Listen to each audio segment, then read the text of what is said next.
네, 오늘 우리 10계명이 끝났고 이어지는 82문답에서 84문답까지의 내용을 우리가 좀 보도록 하겠습니다. 82문답입니다.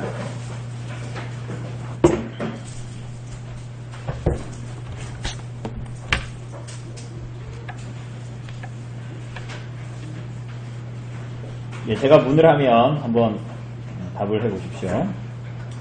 하나님의 계명을 완전히 지킬 수 있는 사람이 있습니까?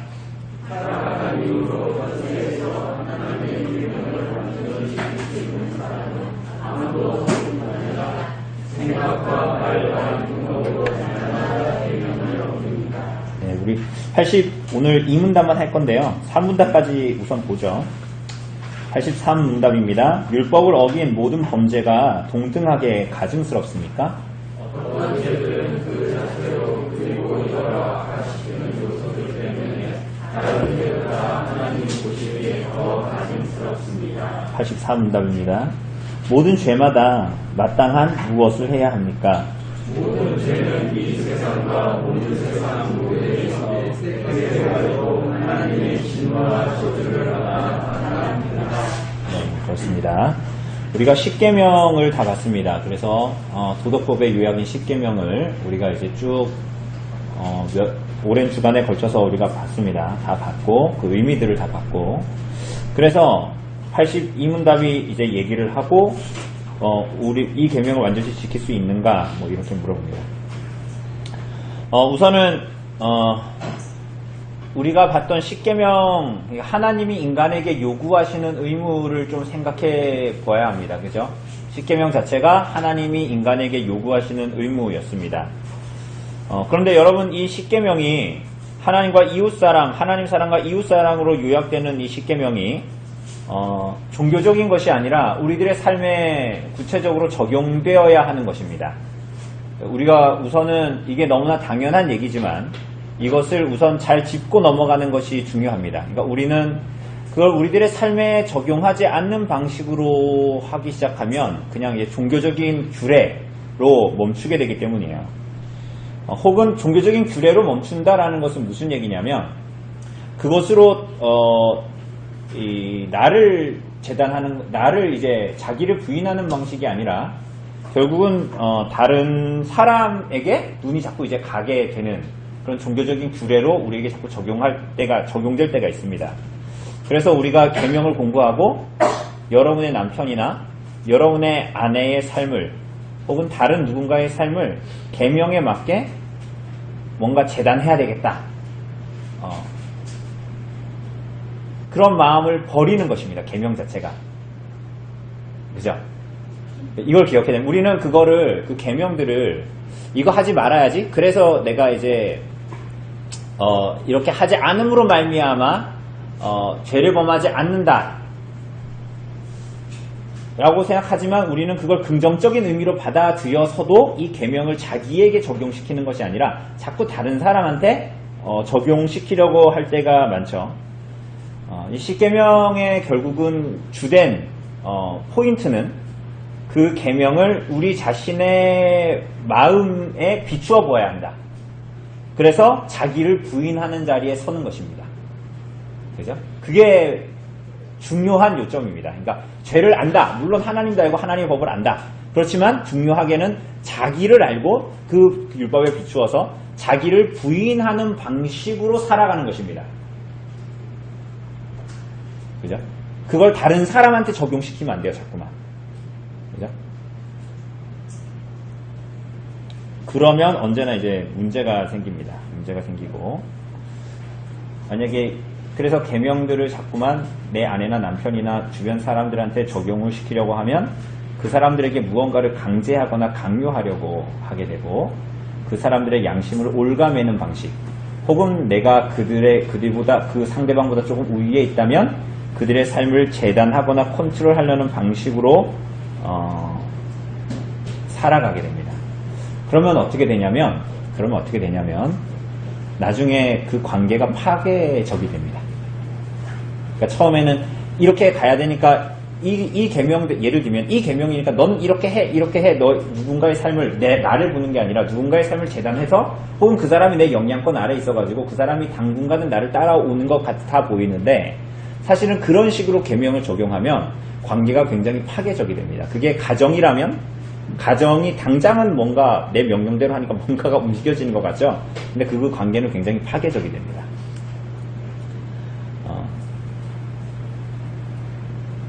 그래서 그 사람은 나중에 그런 관계가 파괴되면 하나님을 향해서 왜 하나님 계명대로 했는데 왜 이런 일이 나한테 벌어집니까? 라고 하나님한테 이렇게 삿대질을 하죠. 왜냐하면 그 계명들을 자꾸만 자기 자신에게 적용해서 자기를 부인하는 방식으로 하지 않고 다른 사람에게 잣대를 자꾸만 들이대기 때문에 그런 유의 방식들이, 그런 유의 관계의 파괴가 나타나게 되는 겁니다. 자, 그래서 이 계명들을 자기 자신 앞에 세우고 자신을 직시하는 식으로의 계명들이 다 주어져 있습니다. 그죠? 그리고 이것은 싸워야 되는 계명으로, 우리가 일생 동안 씨름해야 되는 계명으로 주어져 있습니다.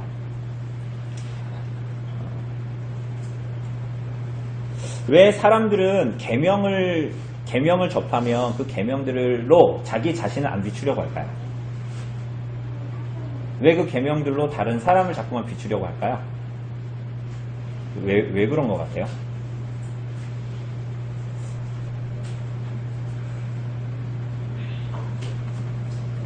여러 가지 이유가 있겠지만 결국은 이제 자신의 병듦을 자꾸 숨기는 방식으로 하기 때문에 그런 거죠. 계명을 생각하고 계명을 적용할 때 나를 보면 힘들잖아요. 그걸 자꾸만 나에게 적용시키고 거울로 자기 얼굴 보면, 오늘 아침에 여러분 얼굴 보셨잖아요. 어떠세요? 대부분 저보다 잘생기고 이쁘시기 때문에 기분이 좋겠지만 내가 거울을 보면은 기쁘지 않은 데가 있잖아요. 그러니까 계명도 마찬가지입니다. 자꾸 자기의 얼굴을 보게 되기 때문에 그걸로 자꾸만 남을 비추어내려고 하는 거죠. 그래서 하나님을 사랑하고 이웃을 사랑하는 것을 종교적인 규례를 지키는 방식으로 자꾸만 하고 자기를 안 보고 남만 보고 남에게 그것들을 비추어서 적용을 하려고 하고 혹은 강제하고, 그러면 결국은 사람이 괴물이 되는 겁니다. 괴물. 그래서 종교적이면서 자기를 하나님처럼 생각하는 방식으로 삶을 추구하게 되죠. 하나님은 우리를 조정하려고 하시지 않으시잖아요. 그죠? 근데 자기가 하나님의 위치에 가면 계명을 사용해서라도 무언가를 조정하려고 하거든요. 그러니까 이거는 다 하나님에 대한 오해예요. 하나님에 대한 오해, 계명에 대한 오해를 하면, 그 의미를 바르게 알지 못하면 죄에 대해서 분노하기만 하고, 혹은 예를 들면은 하나님 사랑과 이웃 사랑을 통해서 내가 원하는 것을 취하려고 하는 방식으로 합니다. 이해가 되십니까? 그래서 이제 기현 형제가 알고 보니까 그 사람을 엄청 미워하더라고. 내 사람이 얼마나 겉으로 맨날 웃으면서 목사님 이러는데 저 사람이 사실 뒤에서 보면은 내 욕하고 다니더라고. 이런 게 다 이런 얘기를 제가 한다고 칩시다. 그게 뭐냐면 계명 뒤에 숨어서 나를 비추어 보지 않고 저 사람에 대한 관계를 조정하는 거거든요. 이게 뭐냐면 하나님과 계명을 아는데 이해를 못하고 있는 거예요. 그게 사실은. 제 말이 이해되십니까? 이걸 아는 게 굉장히 중요한 거예요. 하나님과 계명을 어줍잖게 생각하면 자기가 자꾸 하나님의 위치에 올라가서 무언가를 조정해버리려고 해요. 근데 사실은 생각해보면 하나님 우리를 조정하려고 하시는 게 아니거든요. 오늘 말씀을 통해서도 보면 심판과 징계를 줘도 우리를 조정하려는 게 아니라 하나님의 긍휼로 우리를 초대하시려는 거잖아요. 근데 하나님을 잘못 오해하고 계명을 잘못 오해하고 그분의 일하심을 잘못 오해하면 자꾸만 자기 자신을 보지 않고 누군가를 보고 그것으로 누군가를 블레임해서 관계를 파괴시키는 방향으로 갑니다. 사탄이 에덴 동산에서 한 짓 하고 되게 비슷한 거야. 하나님도 알고 계명도 알거든요, 사탄도. 근데 다만 그것을 자기가 원하는 방식으로 관계를 파괴시키는 방식을 하는 거야. 그래서 아담과 하나님의 사이가 그렇게 된 거잖아요. 우리도 하나님과 불화하는 관계에 있고. 굉장히 교묘하죠. 사탄은 어떤 면으로 보면 굉장히 종교적인 거예요. 하나님도 알고 계명도 다 알거든요. 다만 그 주인이 자기가 되려고 하는 거지.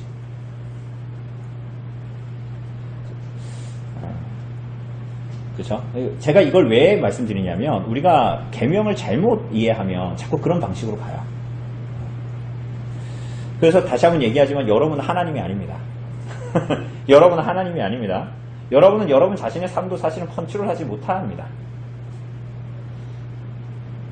그래서 죄로 병든 우리의 마음으로 다른 누군가의 삶을 좌지우지하려고 하면 안 되죠. 계명으로 비춰보는 것도. 그래서 우리가 우리 거기 종호 형제하고 오늘 마지막에 보는 갈라디아서에서도 나왔고 마태복음을 인용하면서도 얘기하지만 누군가를 죄로 인한 죄를 지은 사람을 권면할 때도 그래서 어떤 마음으로 하냐면 너는 임마 나는 안 그래 넌 왜 그래 이런 식으로 하지 않습니다. 거기에 성경의 그 가르침은 다 뭐냐면 형제에게 진실함으로 권면하게 합니다. 그 진실함으로 하는 것은 야 그런데 너는 진짜 진실로 진짜 이상한 애야 이런 얘기에 진실한 게 아니라 나도 연약함을 가지고 있지만 나의 연약함도 있지만 너의 연약함을 보면서도 그것을 진실하게 얘기해줘요. 근데 이게 내가 강압을 하거나 양심을 옥죄는 방식으로 내가 권위자 내가 위에 올라가서 짓밟는 방식으로 고소하는 게 아니라 그건 사탄의 방식이에요.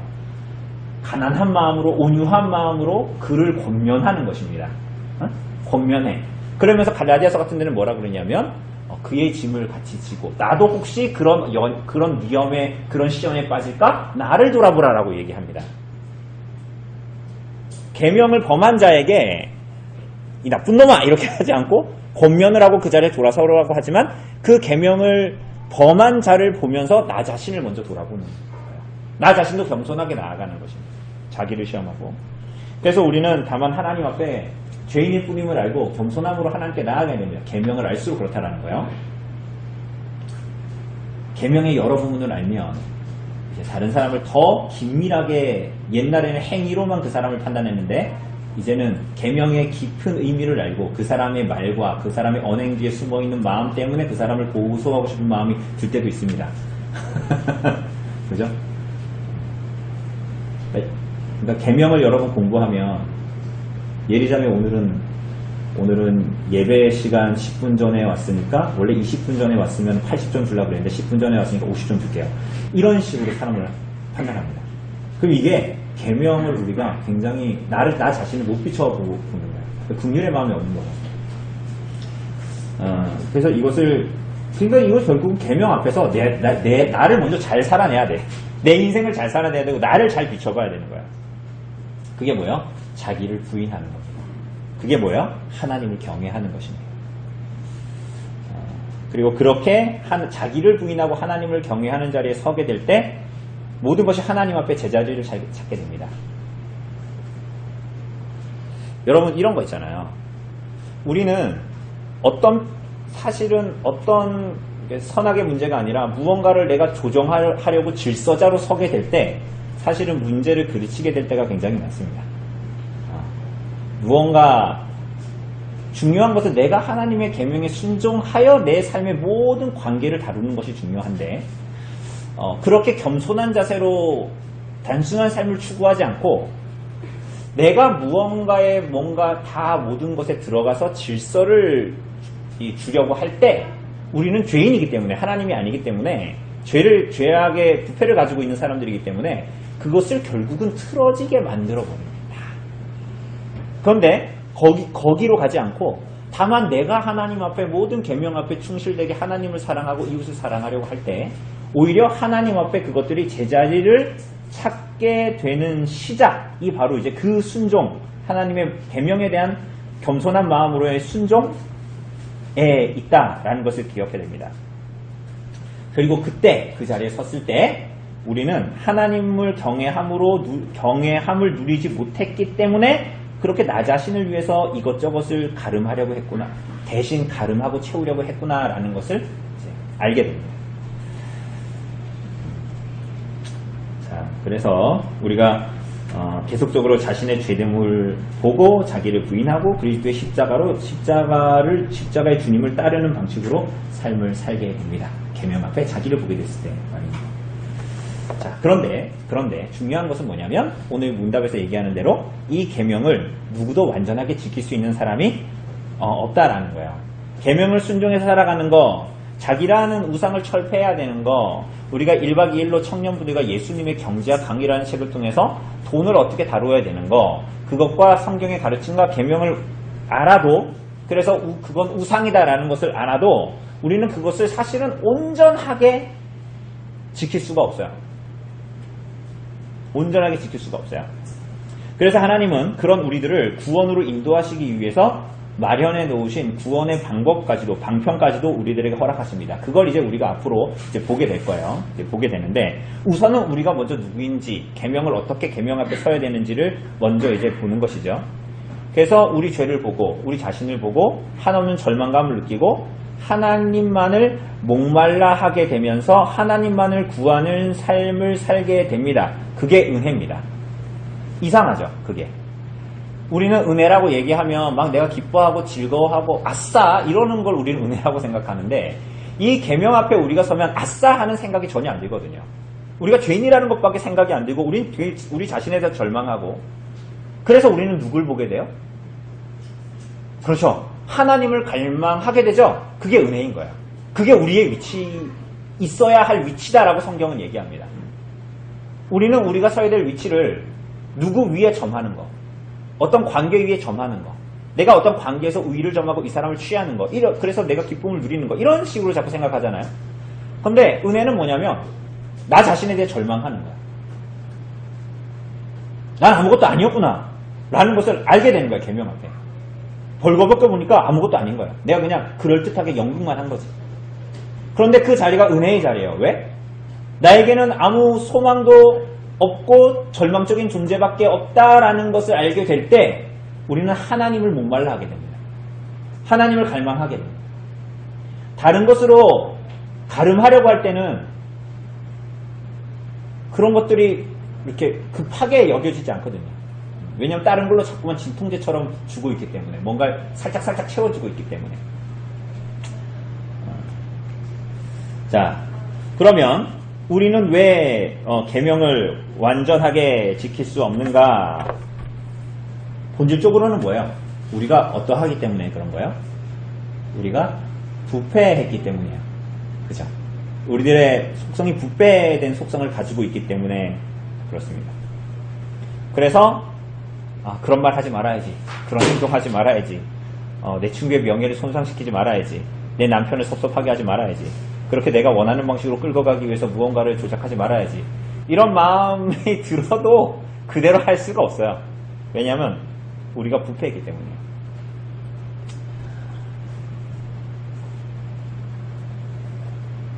여러분, 근데 우리가 부패한 것에 대해서 여러분 그렇게 인정하고 고백하십니까? 누구 기현이 되가요? 그래요. 저러면 굉장히 좋아요.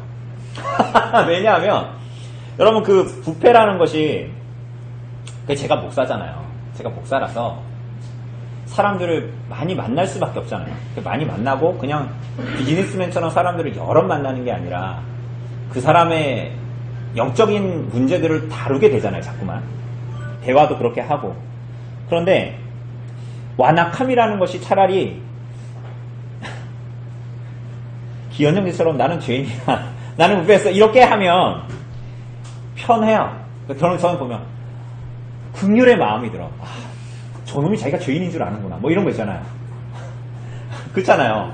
그래서 오히려 그 사람에 대해서 긍휼의 마음이 생겨요. 자기가 죄인이라는 걸 고백하는 사람, 내가 잘 못하고 내가 죄인이고 내가 하나님을 돌아보니까 이번 주에 잘한 게 없어, 막 이런 걸 하면 제가 목사로서 그 사람을 향한 긍휼의 마음이 생기고, 제가 그래서 신방 갈 때마다 자꾸 그러잖아요. 여러분한테 자꾸 숨기지 말라고, 숨기려고 하지 말라고. 여러분도 죄인이고 나도 죄인인 거 안다. 그래서 우리는 자꾸만 죄인이기 때문에 포장하려고 하죠. 그래서 고치기 어려운 게 이런 거야. 굉장히 종교적이고 윤리적이고 착한 것처럼 행동하는데 뒤로 호박씩 가는 거야. 죄송합니다. 너무 저급한 표현이죠. 뒤로 호박씩 가는. 그러니까 앞에서는 안 그런 척 하는 거야, 내 앞에서는. 그런데 사실은 그 삶의 이면을 보면 다른 얘기를 하는 거야. 그 사람의 표현하고. 그러면 굉장히 고치기 어려워요. 그런 거는 굉장히 돌이키기 자체가 어려운 거예요. 왜냐하면 더 심하면 그런 사람들은 대부분 자기가 그런지를 깨닫지를 못할 때가 많아요. 이게 되게 무서운 거예요. 제가 아는 어떤 분이 이런 얘기를 하더라고요.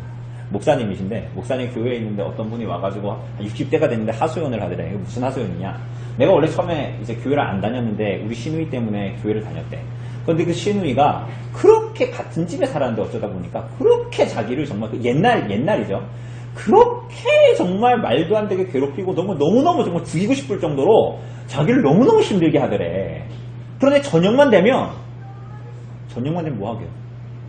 교회에 가서 울고불고 기도를 하는 거야. 죄를 회개하고. 그리고 아침이 되면 또 그러는 거야. 정신병자 같지 않냐? 그런 거 보면. 그럼 저녁하면 또 그래. 그럼 이 사람은 인격이 두 개인가? 교회 인격? 집 인격? 교회 조성형? 집 조성용? 이렇게 있는 건가?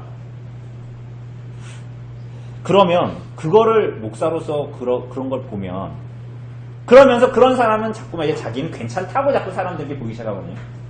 그래서 자기도 자기가 속아. 자기가 정말 괜찮은 사람인 줄 알아. 이게 정말 무서워. 여러분, 시체가 여기 있으면 썩잖아요. 썩으면 시체니까 썩으니까 그거는 혐오스럽지 않아요. 그런데 가끔 여러분 공포영화 보면 예쁜 여자가 아름답게 치장을 막 했어. 아, 화장도 이쁘게 했어. 근데 여기서 막 갑자기 구더기가 이렇게 올라온다고 생각해봐요. 시체가 썩고 있는 것보다 훨씬 더 혐오스럽죠. 제 말이 이해가 되세요? 시체가 썩는 건 시체니까 썩는구나 이런다는 거예요.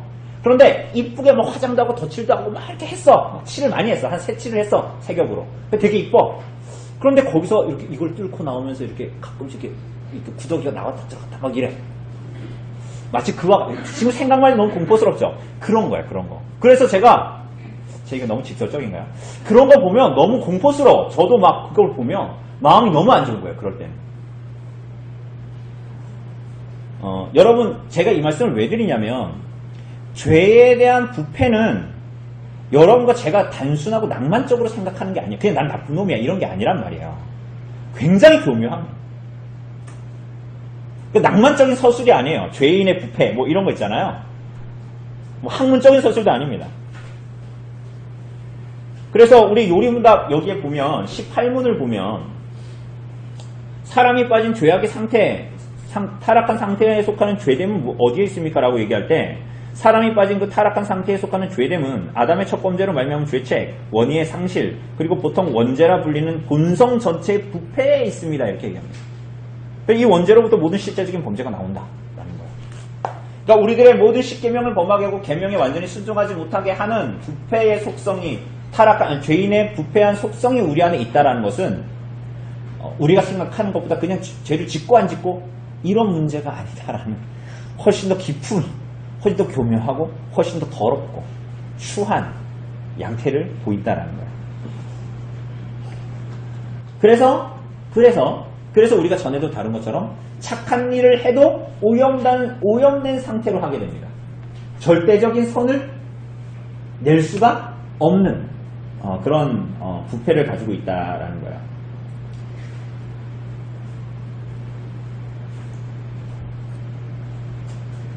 그래서 타락한 인간은 아무리 이웃과 친구와 가족의 행복을 위해서 무언가를 한다고 해도 그것은 교묘하게 자기 자신의 행복을 추구하는 것이 언제나 들어가 있고, 그래서 자신이 하나님처럼 되고자 하는 에덴 동산에서의 아담의 타락을 그런 면에서 굉장히 닮았고, 그래서 자신은 인간뿐임에도 불구하고 하나님과 같이 모든 것을 판단할 수 있다. 하나님에 속한 것과 사람에 대한 것과 그 모든 관계에 대한 것을 판단할 수 있다라고 생각하는 선악의 분별이 자기에게 가능하다고 생각하는 오만함과 교만함이 그 안에 있습니다. 여러분, 그래서 하나님을 사랑한다고 얘기하면서 사람들과의 관계를 굉장히 이상하게 하는 사람들은 자기 자신의 영혼을 잘 돌아봐야 됩니다. 왜냐하면 방금 얘기한 대로 사단이 에덴 동산에서 했던 내용들이 이런 내용들이에요. 그래서 내가 그 모든 것들을 좌지우지하려고 하는 오만함, 교만함이 죄의 부패 가운데 있고, 그것은 실제로 우리가 계명을 범할 때 우리들의 삶에 그렇게 나타납니다.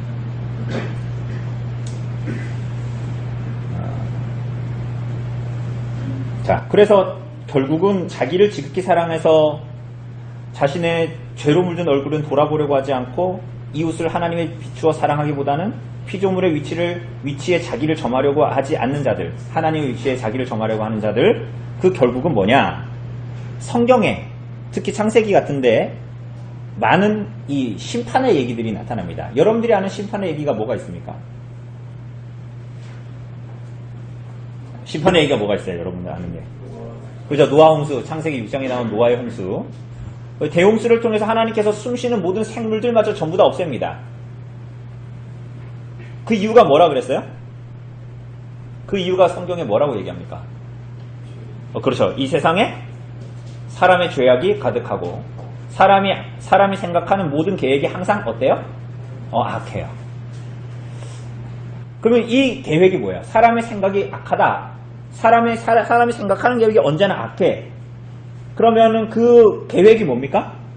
아까 얘기한 대로 하나님을 하나님으로 여기지 않고 반대로 얘기하면 뭐예요? 자기 자신도 죄인으로 여기지 않고 이웃들 앞에서는 자기를 자랑하고 그들을 지배하여 자신이 하나님처럼 되고 싶어 했던 그 모든 악한 계획과 시도들입니다. 그래서 하나님께서는 그들을 심판하셨습니다.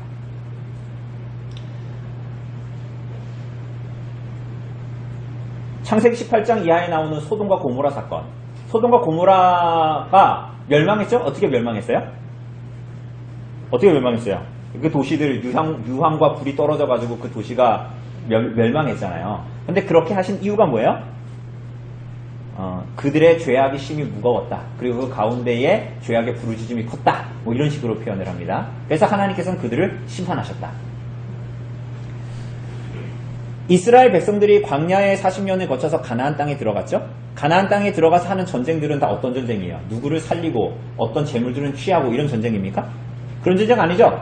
전부 다 싸그리 죽이고 없애버리고 동물의 새끼마저도 사람은 둘째치고 사람도 당연하지만 모든 것들을 다 죽이고 없애는 해렘 전쟁이죠. 왜 그런 전쟁을 하라고 하나님께서 말씀하셨어요? 왜 그렇게 하라고 하셨죠?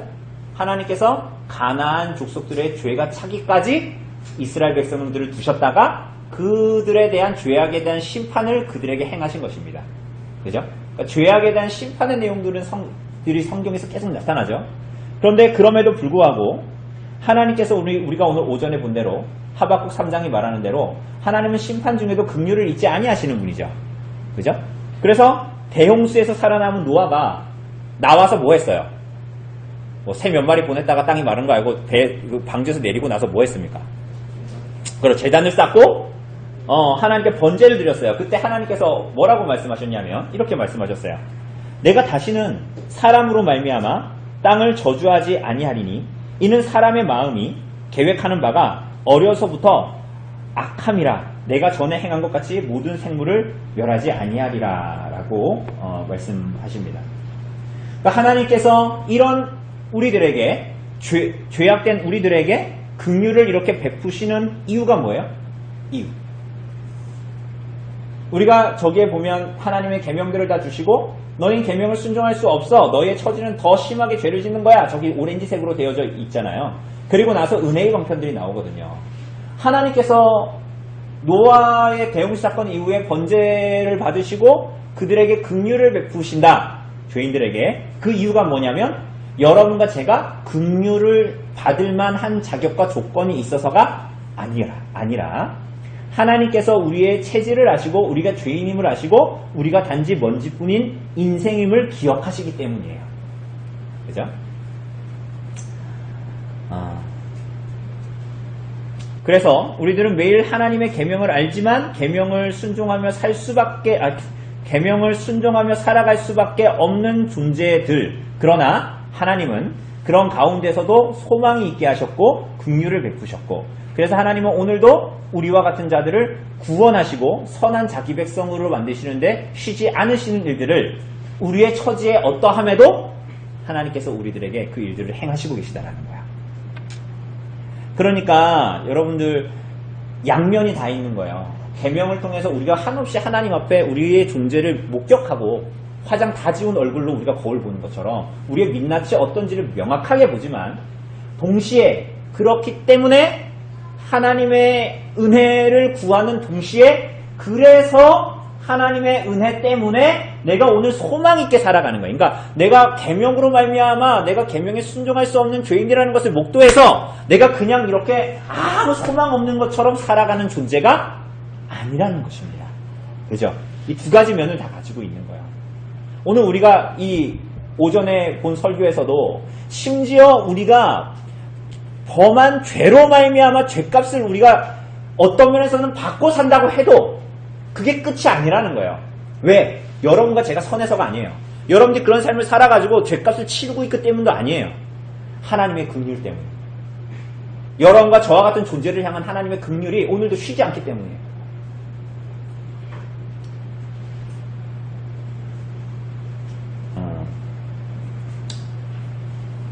그것을 로마서도 이야기하는데 우리 한번 로마서 잠깐 볼까요? 로마서 3장.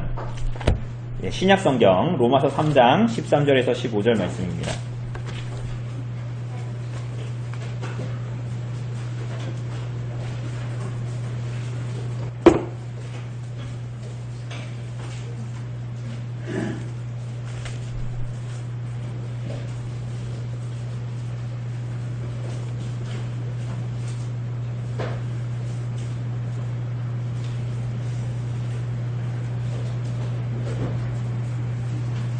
네, 보면 그래서 우리들의 모습이 뭐라고 얘기해요? 13절부터 보면 그들의 목구멍은 열린 무덤이요 혀로는 속임을 입삼고 입술에는 독사의 독이 있고 그 입에는 저주와 악독이 가득하고 그 발은 피 흘리는 데 빠르고 18절에 보면 그들의 눈앞에는 하나님을 두려워함이 없어요.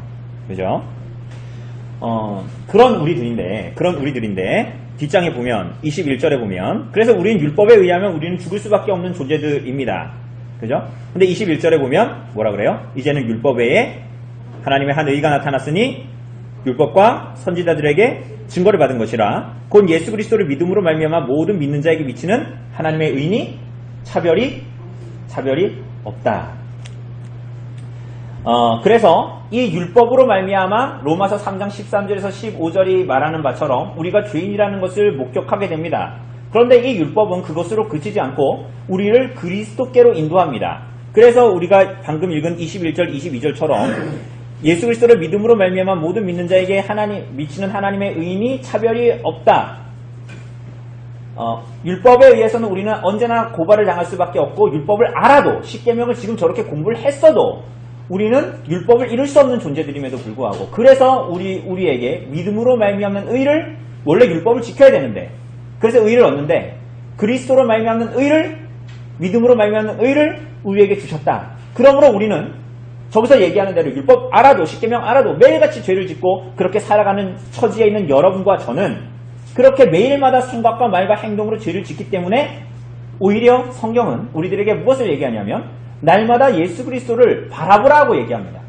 그래서 여기에 보면 막 은혜의 강편들이 나오잖아요. 여기에 보면 여기 예수 그리스도 안에 있는 믿음과 생명에 이르는 회개 그리고 외적인 수단을 부지런히 사용하는데 말씀과 성례가 기도다 이런 얘기를 하잖아요.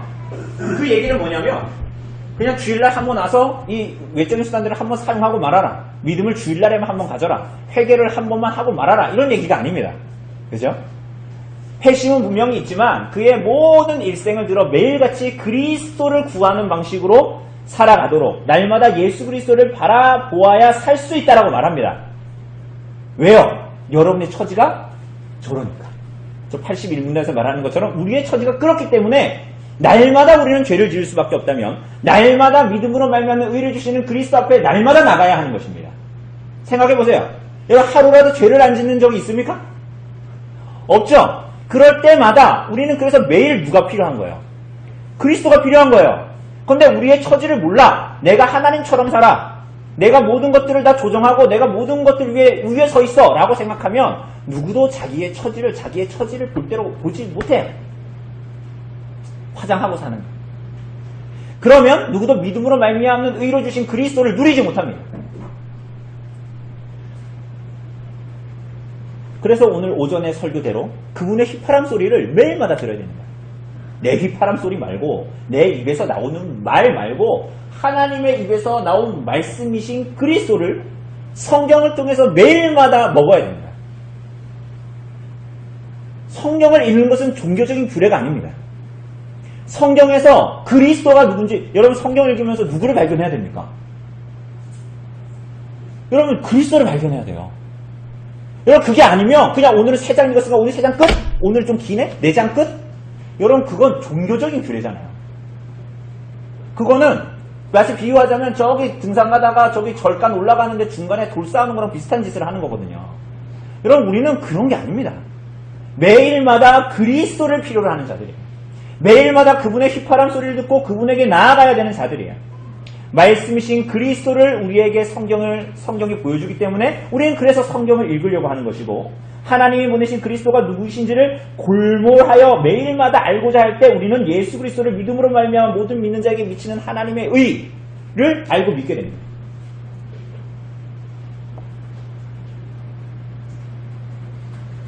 기현 형제가 하루에 지난주에도 2-3시간을 잤대요. 집에도 거의 못 가고. 그런데 꼭 기현 형제가 하는 게 있어요. 단체 카톡방에 말씀을 읽고 말씀을 올리는 거예요. 대단한 것 같죠? 대단하다고 생각해요. 그러나 저 사람도 살려고 하는 거잖아요, 지금. 살려고 하는 거예요. 저분도 살려고 하는 거거든요. 왜? 그리스도로 말미암아 우리가 살 수 있기 때문에 살려고 2-3시간 자면서도 그렇게 하는 거거든요. 그런데 그거는 기현 형제에게만 그런 것이 아니잖아요. 우리 모두는 우리의 처지를 분명하게 알게 되면 우리는 그리스도만을 필요로 하는 존재들로 살아가게 됩니다. 그렇죠? 우리가 예수님처럼 된다, 지경에 오른다, 언젠가는 그런 얘기 아닙니다. 여러분과 저는 죽을 때까지, 숨이 껄떡껄떡 할 때까지, 그 마지막 순간까지 여러분과 저는 부패한 죄인들이에요. 그래서 부패한 죄인이기 때문에 날마다 그리스도를 필요로 하는 자들입니다. 그리스도가 여러분들을, 하나님께서 그리스도를 왜 보내주셨는지, 그리스도는 어떤 분인지, 그리스도는 여러분에게 왜 오셨는지, 그럼 그리스도는 왜 그런 일을 여러분을 위해서 하셨는지, 그건 여러분에게 무슨 의미인지, 그것들을 우리는 매일마다 목격해야 됩니다. 그래야 여러분들이 하나님이 안 되는 거예요.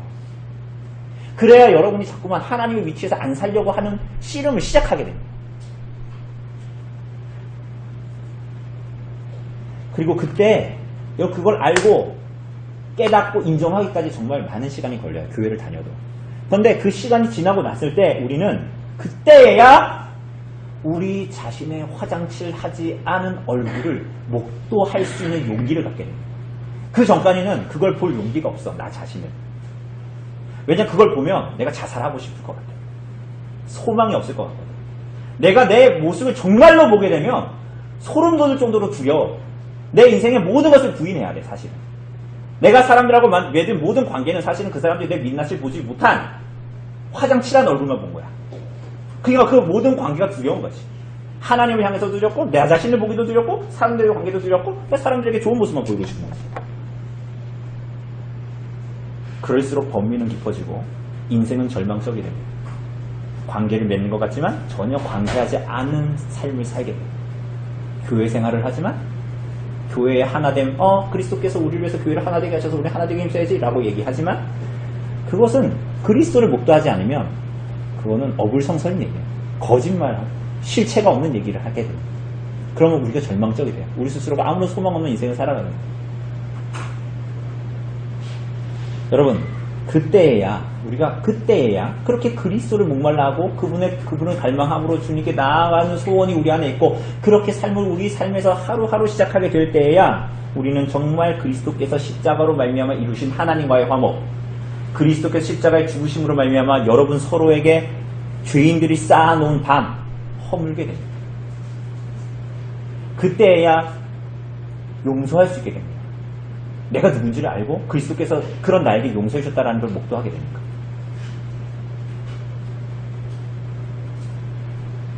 얼마나 힘들어요. 내가 하나님 앞에 우리 자신을 진실하게 비춰보지 않고 화장한 얼굴로 언제나 하나님 앞에 가고 화장한 얼굴로 언제나 사람들을 대해야 된다면 우리는 진실하지 않은 삶의 관계를 추구할 수밖에 없게 됩니다.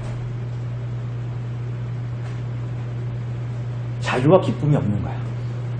이게 너무 비참한 거예요. 진리 안에서 너희를 자유케 하리라고 주님께서 말씀하셨는데 정말 그래서 우리를 자유하게 해주셨어요. 그런데 우리는 진리 안에서의 진리와 기쁨을 누리지를 못하는 거야.